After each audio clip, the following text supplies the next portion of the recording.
एक समय की बात है जहां सितारे गाते थे और चांद सपने बुनता था।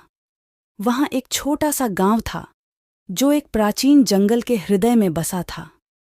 इस गांव का नाम एल्डोरिया था, एक ऐसा स्थान जहां जादू नदियों की तरह बहता था और जीवन के हर पहलू को मंत्रमुग्ध कर देता था।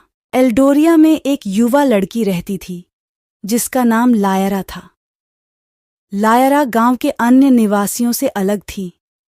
उसके पास एक दुर्लभ वरदान था। वह हवा की सरगोशियों को सुन सकती थी, जानवरों की भाषा समझ सकती थी और उन अदृश्य धागों को देख सकती थी जो सभी चीजों को जोड़ते थे। लेकिन लायरा की सबसे अद्भुत क्षमता यह थी कि वह अपनी आवाज से कहानियों को वास्तविकता में बदल सकती थी।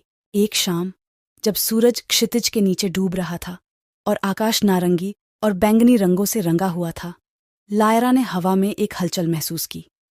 यह जंगल के हृदय से एक पुकार थी, एक प्राचीन और शक्तिशाली उपस्थिति जो लंबे समय से मौन थी। उत्सुक और थोड़ी डरी हुई, लायरा अपने वफादार लोमड़ी मित्र ब्रैम्बल के साथ उस पुकार का पीछा करते हुए जंगल के गहरे हिस्सों में चली गई। तब तक चलते रहे जब तक कि वे एक खुली जगह पर नहीं पहुंचे जहां एक विशाल प्राचीन पेड़ खड़ा था। यह हार्टवुड ट्री था, एल्डोरिया के सभी जादू का स्रोत। इसकी शाखाएं बाहों की तरह फैली हुई थीं और इसकी पत्तियां अलौकिक रोशनी से झिलमिला रही थीं। पेड़ ने लायरा से एक आवाज में बात की जो सबसे गहरी वीणा के तारों की तरह गूंजती थी। लायरा, कहानियों की रक्षक, जादू का संतुलन खतरे में है।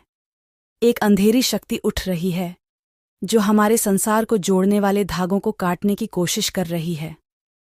तुम्हें अपनी शक्ति का उपयोग करके सामंजस्य बहाल करना होगा। अपने दिल में दृढ़ संकल्प के साथ लायरा ने पूछा, मुझे क्या करना होगा? हार्टवुड ट्री की पत्तियां धीरे धीरे सरसराईं। तुम्हें इकोज के द्वीप की यात्रा करनी होगी जहां आखिरी इको स्टोन छिपी है। इस पत्थर में सभी कहानियों का सार है। केवल हमारे संसार की शुरुआत की कथा बुनकर तुम संतुलन बहाल कर सकती हो। इस ज्ञान से सुसज्जित लायरा अपने मिशन पर निकल पड़ी। उसकी यात्रा उसे मंत्रमुग्ध कर देने वाले घास के मैदानों से होकर गुजरी जहां फूल गाते थे, नदियों के पार जहां जल आत्माएं पहरा देती थीं और पहाड़ों के ऊपर जहां चीलें अपनी बुद्धि साझा करती थीं। रास्ते में उसने कई चुनौतियों का सामना किया और नए मित्र बनाए। कई परीक्षाओं के बाद लायरा इकोज के द्वीप पर पहुंची। वहां यादों की नरम चमक से भरी एक गुफा में उसने इको स्टोन पाया। जब उसने उसे अपने हाथों में लिया तो वह अनगिनत कहानियों का भार महसूस कर सकती थी। हर धागा एक जीवन, एक क्षण, एक सपना। अपनी आंखें बंद करके लायरा ने अपनी आवाज से एक कहानी बुननी शुरू की। उसने एल्डोरिया की रचना की कहानी गाई, पहली भोर और जादू के जन्म की कथा।